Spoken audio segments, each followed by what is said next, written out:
Hey guys, this is National Master Kevin Yang back at it with another video. This game is against also a new chess club member, username 1927829. And you might be wondering, that's a lot of numbers, so who is that? Well, full name, Benjamin Tang, but let's go with Benjamin. How about that? Okay. All right. If you don't want to know, Benjamin is a set of numbers, 1927829. We're just going to call him Benjamin. How about that? So, in the game, I played in English, and now you're thinking, okay, well, this might look like an e5 thing. It might look like a Grunfeld here with d5. But our friend Benjamin plays g6. So at this moment, I'm thinking, well, he wants to go into a King's Indian, right? So I go for it. E4, D6, D4, Bishop G7, Knight F3, and this is a standard King's Indian defense. So what is Black trying to do? Well, Black is eventually going to try to go all out on the king side, right? That's what most King's Indians occur, and usually White goes with an attack on the queen side. So sometimes a King's Indian gets very wild. But I play this system. I play bishop to e3. I try to not go for much chaos. So there are some lines that go knight g4, bishop g5, f6, bishop h4, knight c6, d5, knight to e7, knight to d2, knight to h6, and Black plays f5 and eventually gets things out, right? But this is one line. There's also g5, right? Right away. Bishop g3, No, I don't think h5 is a move, but knight c6, d5, let's say knight e7, but here I can play knight takes g5 because I'll be threatening the g4 knight because I have two attackers and there's only one defender. So just if I went too fast, knight takes g5, pawn takes, and now bishop takes g4, bishop takes, and queen takes. But here I think Black would play knight to g6 and try to go for f4. So there are a lot of ways to proceed here. But our friend Benjamin played g5, and after bishop g3, knight to h6, back the knight up, ensure that there is no discovery. And here you might be like, why do people play this if this bishop is so freaking bad? And the answer is, people play this because it's fun, it wins games, and it's dangerous. So you gotta be careful when you're white in a King's Indian. And here I played pawn takes e5. So at this moment I was already unsure of the theory, but I was pretty sure knight f7 and f5 could be an idea.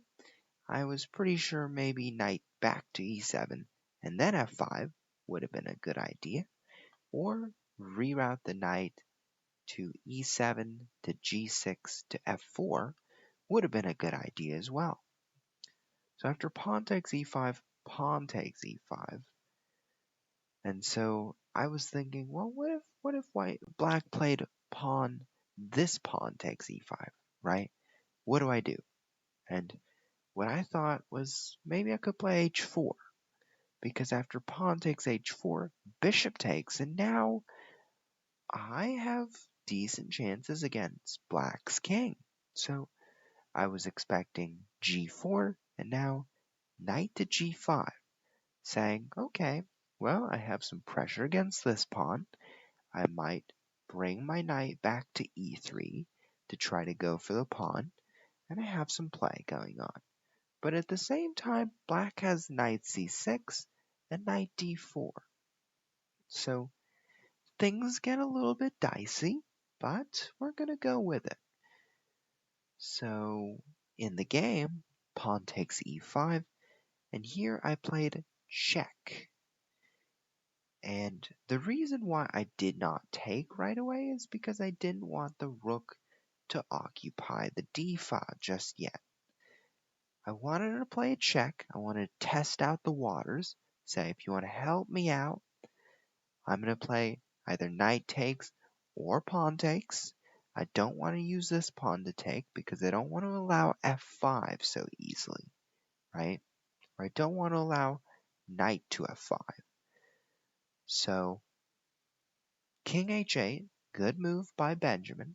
I play castles queenside, put some more pressure, and now queen to e7. And this is a really good move because Benjamin starts to recognize that, okay, there's maybe bishop to e6 coming. There might be knight c6 and knight b4 ideas, right? So it's not bad at all. Queen d2, knight c6, and I play knight to d5. I'm getting my knight on a good square. Queen f7, and here I don't really have much of a plan at the moment, other than that I want to prevent f5 from happening. So right now, I'm preventing f5 from happening. I want to prevent g4 from happening. I just want to prevent any kind of activation of these pieces, right? So right now, I would say a good plan for black would be bishop e6 and take some time to bring the knight around because you want to get the knight in the game. Right now, the knight's not looking so happy. Bishop e6, I bring my king to b1 just for safety, just in case if we need to defend this pawn, just in case if some b5 and rook d8, something happens along this diagonal. I'm going to be prepared, be safe about it. a6, I think this is an interesting move, right? Playing b5 maybe. But here I play queen to c3, and I'm starting to say, okay, what do I do from here, right? Because I figured out that our friend's pieces can't really move anywhere, right? Especially because f5 is not possible because of knight takes g5. So after rook to c8, I'm really happy with the outcome because I'm finding that Benjamin is kind of passive right now. So I'm taking the time to improve. Bishop to d3, I'm doing it slowly. My goal is to maybe come to a4 or my queen to come to b3. Just some ideas, right? I don't want to get all too excited just yet because it's going to be a slow maneuver. But after knight to e7, I started thinking about a few moves, right? I started thinking about h4 a little bit because I was thinking, what happens after g4, right? Can I play knight d2 and try to reroute my knight around? And I was like, well, maybe, but I don't want to allow knight g6 and f5. Right? I didn't want to allow the activation of these guys. And maybe even here, black has b5, right? Trying to activate this diagonal. So I was just like, let's pass on that. So I just decided, why not solidify my position, keep my knight looking at g5, and try to maybe go for some pieces, right? So after c5, queen takes b7, queen takes f7, and now our friend Benjamin throws in the wonderful check, knight to c3, right? Because if rook takes f7 right away, there's pawn takes d5, and all of a sudden I have this, I'm still looking at g5, and things are going really well for me. But after knight c3, and then a thing like rook takes f7, now I'm stuck with two doubled pawns, and objectively in this position, I want to get my knight again to d5, right? But in the game, I was thinking, oh, I want to keep my knight hide on g5, right? So I brought my king to c2, rook to b7. I said, well, I'm up a pawn. I'm happy to trade. I'm happy to trade, but I want to make it favorable because when I trade, if rook takes b3, a takes b3, now I can bring my rook to a1 and try to target that weak a6 pawn. So I'm trading to keep the benefit on my side. Rook to b3, and our friend Benjamin plays a really good move that I didn't really see ahead of time. Bishop to d7.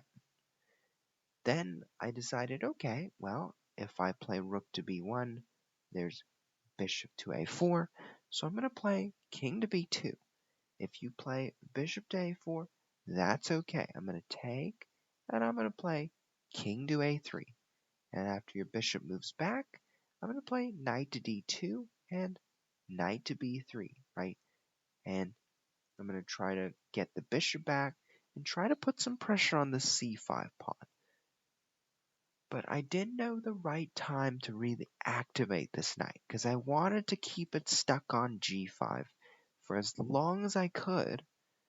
So in the game, a5 happened. I played king to a3, saying if you don't play a4 next turn, I'm going to bring my other rook here. Knight to f7, rook to b1, and knight to d6. So Benjamin's playing really well. Benjamin's recognizing that these guys are weaknesses. They're targets right now. Knight to d2, and now bishop to h6. I found this really tricky, but also really smart, because Benjamin's going for g4. So if I play something like f3, g4 happens, and now there's a good chance that Benjamin has some good threats, taking on h3 and going on d2, right? So I can't afford that. I have to play something like knight back to f3, or I have to play something like rook takes b7, trade, and play knight. Well, I could play knight to b3, but there might be a4, knight to c1, and g4. So I can't do that. I would have to find knight f1, knight e3, and knight to d5, right? So that would have to be my plan. But I decided, let's take, and after this, let's play knight to b3. Let's make things tricky. I want to see if our friend can find the right move here. And surprisingly, the right move stems from not going for aggression, but the move, what I was thinking was the move bishop to e8. It's all about recognizing that if I take here, there's rook a7, right? And there's a pin. And if I take here, then there's this move. Knight takes c4. I can't go to king to a4 because the bishop is guarding. So bishop takes knight, and the defender of the rook is removed. So it's very tricky in this position. But I also thought about bishop to f8, right? What happens there? I cannot take on c5 because, well, there's a clear diagonal showing that it's a danger zone. But in the game, a4, I said I'm going to take, and if you take, then I'll be happy to take. King to b4, and all of a sudden, I'm threatening both pieces. Knight to d2, and I decide to take because I get some good pawns. King to c4, and I'm taking my time, right? Because now I get some weak pawns, and Benjamin resigns here. So I was pretty happy with the game, although there was maybe I didn't have a concrete plan, right? But I could have played maybe a little bit better near the end game. I gave some chances to Benjamin, but it was a tough fight. So thank you, and I'll see you next time.